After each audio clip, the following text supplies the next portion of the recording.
Hello, comment ça va? Ici c'est Lady Sonia. Écoutez-moi, Lady Sonia. C'est Lady Sonia, votre mentor. Comment allez-vous? Je vais bien. Moi, j'espère que ça va chez vous, vos familles respectives, vos projets, votre vie de prière, vos finances, votre John. J'espère que tout se passe très bien pour vous.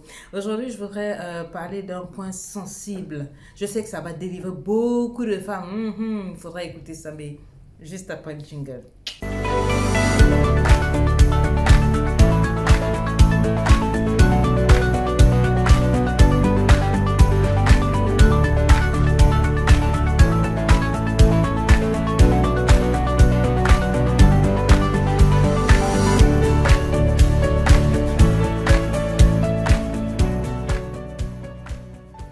Alors, donc vous voici. Alors, il y a un sujet qui me tient à cœur. Vous avez des femmes, et c'est particulièrement les femmes. La dernière fois, j'étais en train de faire des recherches, une étude, et j'ai trouvé des chiffres qui sont assez alarmants. Suivez-moi très bien. On me disait que près de 67% des femmes qui se marient épousent des hommes qui ne répondent pas à leurs critères. Mais de quoi est-ce que Lady Sonia parle?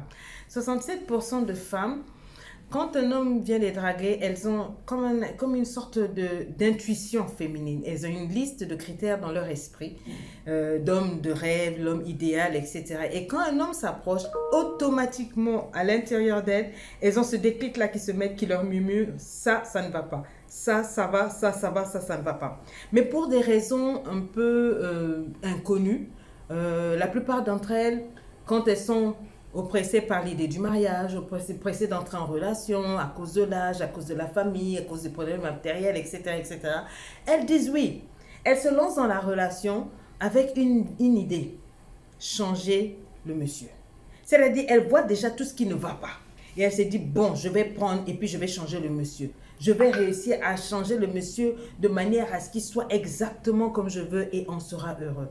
Et c'est ça l'erreur. Ça, c'est l'un des plus gros pièges qui détruit les relations.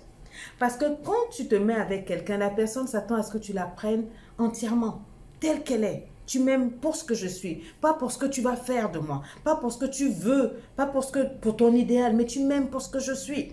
Et c'est ça le fondement de la relation. C'est ça le fondement de l'amour. Mais dès lors où tu prends une personne avec pour projet un business plan de changer la personne. Ah non, son teint, je vais lui faire frotter le chacho, le Johnson, comme ça il va devenir clair. Et puis même si elle est quinto, après c'est pas grave. Ah non, sa taille, il est trop court. Mais bon, je vais le prendre seulement comme ça. Peut-être qu'il est tellement gentil, ça va renforcer sa taille qui est petite là. Ah non, on n'a pas le même niveau intellectuel. Mais bon, peut-être qu'avec le temps, je vais le pousser à étudier, à lire, pour qu'il élève le niveau à mon niveau, etc. Il y a beaucoup de choses. Donc, elles ont ce critère-là qui instinctivement leur montre que c'est pas lui. Mais elles forcent. Et donc, elles forcent. Et donc, ils entrent en relation. Et dans son esprit, elle a un projet. Son projet, c'est un projet de société de restructurer, de reconstruire, de rebâtir la personnalité, ou etc. En tout cas, tous les critères qui ne correspondaient pas. Vous allez les voir, elles vont investir du temps, elles vont investir de l'argent, elles vont investir de l'énergie, de la prière, elles vont investir leur corps et tout et tout. Tout ça pour qu'en retour, au bout d'un moment, le monsieur finisse par changer et ressembler à ce qu'elles veulent. Et ressembler à ce qu'elles veulent. Elles vont trouver des stratégies pour les emmener à changer de vêtements, changer tout. C'est pas mauvais de donner du style à un homme, s'il le veut. C'est pas mauvais de changer, d'essayer de montrer à une personne comment devenir meilleure, si la personne le veut. Mais se mettre avec une personne parce que vous voulez, et puis en vous disant je vais la changer après, ça a créé beaucoup de séparation. Parce que le foyer n'est plus après un endroit où le monsieur est à l'aise. Il est constamment critiqué par madame. Ah non, moi je préfère que tu sois comme ça, j'aurais voulu que tu sois comme ça. À la fin, le monsieur se dit, mais en fait tu ne m'as pas aimé comme ça. Et un homme, quand il ressent ça, qu'est-ce qu'il fait? Il va se faire voir ailleurs. Ailleurs, là où il est accepté, aimé pour ce qu'il est justement, où il n'est pas critiqué de tout, où aucun de ses faits et gestes n'est carrément répréhensible. Est-ce que vous comprenez? Beaucoup de femmes ont poussé leur mari dehors à cause de ce projet-là. En tenant le monsieur, en voulant absolument le changer. Et il a trouvé une dame qui dit, moi je l'aime comme il est. Oh, son gros nez là. Oh, ceci, cela. Parce que quand on est en colère, c'est là que tout sort. On commence à lui dire, toi tu es comme ça, toi tu es comme ça, toi tu ressembles à ceci, toi tu... Et elle ressort les trucs même qui faisaient partie de cette liste de critères qu'elle avait, qui instinctivement s'étaient révélés quand il s'est approché d'elle.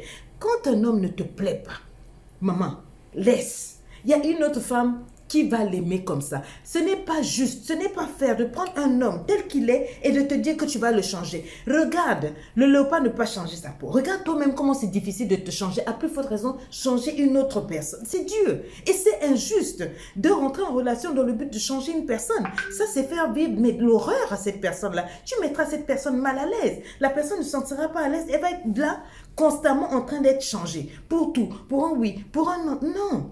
C'est pas juste, la personne va finir par se retirer de toi, ne plus te dire ces choses et aller se faire voir ailleurs chez quelqu'un qui va le célébrer, même dans ses défauts, etc. Donc, quand vous voulez prendre quelqu'un, prenez-le pour ce qu'il est. Ne le prenez pas pour le changer. Ne le prenez pas pour dire je vais le changer. Une relation, ce n'est pas un centre de réhabilitation où on change l'autre. Vous devez changer ensemble naturellement, à force de vivre ensemble, enfin, à force de cohésion, de mélange et tout, de malaxage. Mais pas que l'autre pense qu'il est le Saint-Esprit, il est Dieu pour changer l'autre de péché, de justice et de jugement, le convaincre. Non, tu dois, c'est pas bon. Je sais de quoi je parle. Tellement de relations se sont détruites comme ça, sont terminées en divorce parce que justement, les femmes sont rentrées dans les relations avec un esprit de... Donc les mamans, mes amis, mes soeurs, je ne parle pas ici en censeuse ou en donneuse de leçons. Je parle ici simplement pour vous aider. Parce que je faisais ces erreurs-là. Au début, je me disais, bon, il n'est pas comme ceci, il n'est pas comme ça. J'étais tellement plaintive que j'avais vu que ça avait fait que mon mari... Tu vois, ça le repousse. Parce qu'à un moment, il commençait à dire, ah, tu te plains tout le temps, tu te plains tout le temps. Moi, je me suis dit non. Si mon mari commence à me voir comme ça, c'est que c'est pas bon. Il va fuir ma présence. Je veux que notre maison soit un havre de paix. Donc, c'est à moi d'apprendre à aimer. Même toutes ces choses à célébrer. Oui, il y avait peut-être 2, 3 choses. Mais quand mon mari a vu que j'ai commencé à aimer les trucs, il a commencé à s'améliorer, et non seulement à s'améliorer, mais à me demander, mais qu'est-ce que tu penses de ça, de ça, de ça. Et on a revu certaines choses ensemble. Avec le temps, il est devenu exactement comme je voulais. Et je me dis toujours, merci Seigneur de m'avoir donné lui, parce que je ne vois pas quel autre homme aurait pu accepter, supporter une femme comme moi avec mon caractère, etc. C'est le meilleur. Mais je le dis pour vous aider. Si vous entrez en relation avec pour but de changer l'autre, avec pour but de le transformer, ça ne va pas aller. Un homme, quand il se marie, c'est dans le but que la femme ne change pas. Mais les femmes, quand on se marie, c'est dans le but qu'on change l'autre. C'est pas bon. C'est une erreur. Ça détruit. Ça met une tension inutile dans la maison. Et on ne se marie pas avec ce genre de projet. Le projet, ça doit être de faire l'amour tous les jours. Ça doit être de toujours s'éclater. Ça doit être de passer des bons moments ensemble. Mais on ne se marie pas pour dire, moi, je vais te changer à mon goût. Ça, c'est quoi ça? C'est prétentieux. Tu n'es pas Dieu. Et vous avez des femmes qui, du matin au soir, non, c'est comme si elles sont la mère du gars, quoi. Des plaintes, des complaintes, c'est quoi ça, là? Tu te plains de tout. Oh, tu es vilain, tu sais, oui, tu es nul, hein, mais ta coupe de cheveux, mais ça ne te va pas. Tout simplement parce que si tu trouves qu'il est vilain, laisse-le partir. Toi, ton gros nez là, il y a une autre femme dehors qui va caresser ce nez là. Tu vas regretter. Ok? J'espère que vous avez noté. Si vous voulez, vous prenez. Si vous ne voulez pas aussi, bye bye. Bonjour mentor, c'est Queen Véronique. Je te remercie infiniment pour ta contribution dans ma vie. Effectivement, quand je suis entrée à LEI, j'étais émotionnellement au plus bas. Maintenant, je peux dire que j'ai grandi. Mais surtout, tu m'as révélé à moi-même. J'ai travaillé sur mon histoire. J'ai travaillé sur ce que je suis. Et j'ai adoré te découvrir à travers ton coaching, la diversité des intervenants, la richesse des enseignements. Tout ça a contribué à me rendre une femme de valeur, une femme libre, une femme épanouie, une femme entrepreneur. J'ai également aimé nos échanges autour de l'humain, autour de la spiritualité. Je te remercie infiniment et j'ai beaucoup de gratitude pour tous ces enseignements.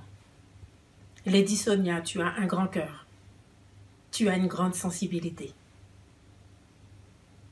Je te remercie personnellement.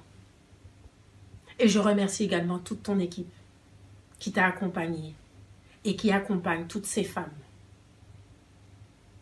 Vraiment merci.